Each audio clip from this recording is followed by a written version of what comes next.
அஸ்ஸலாமு அலைக்கும். Hello friends, வானலில் 4 டேபிள் ஸ்பூன் எண்ணெய் சேர்த்துருக்கேன். இதோட அரை ஸ்பூன் கடுகு, அரை ஸ்பூன் சோம்பு சேர்த்துக்கலாம். நல்லா பொரிஞ்சதும் இது கூட ஒரு கொத்து கருவேப்பிலை சேர்த்துக்கிறேன்.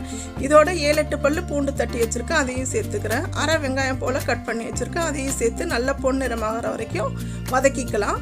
இதோட அரை கிலோ போல் சேனக்கிழங்கு இந்த அளவுக்கு கட் பண்ணி வச்சுருக்கேன், அதையும் சேர்த்து நல்லா வதக்கிக்கலாம். இது கூடவே 1/4 டீஸ்பூன் மஞ்சள் தூள், 1 டேபிள் ஸ்பூன் குழம்பு மிளகாத்தூள், வீட்டில் அரைக்கிற சாதாரண குழம்பு மிளகாத்தூள் சேர்த்துக்கலாம். இதோட தேவையான அளவு உப்பு சேர்த்து நல்லா வதக்கிக்கலாம். இந்த சேனக்கிழங்கு வறுவல் கல்யாண வீட்டில் செய்கிற சேனக்கிழங்கு வறுவலுங்க, ரொம்ப டேஸ்ட்டாக இருக்கும். இதோட ஒரு குழிக்கரண்டி போல் புளி தண்ணி சேர்த்துக்கலாம். இது கூட கொஞ்சமாக தண்ணி சேர்த்து எல்லாத்தையும் கலந்து விட்டுட்டு ஒரு 5-6 நிமிஷம் போல் நல்லா வேக வச்சுக்கலாம். தண்ணி ஓரளவுக்கு வத்திருக்கு. கிழங்கு வந்துருச்சான்னு செக் பண்ணிவிட்டு ஸ்லோ ஃபயரில் போட்டுக்கோங்க. நல்லா தண்ணி எல்லாம் சுண்டின பிறகு இந்த அளவுக்கு இருக்கும். நல்ல டேஸ்டான சேனக்கிழங்கு வறுவல் ரெடி. டேஸ்ட்டாக சாப்பிடுங்க, ஹெல்த்தியாக இருங்க.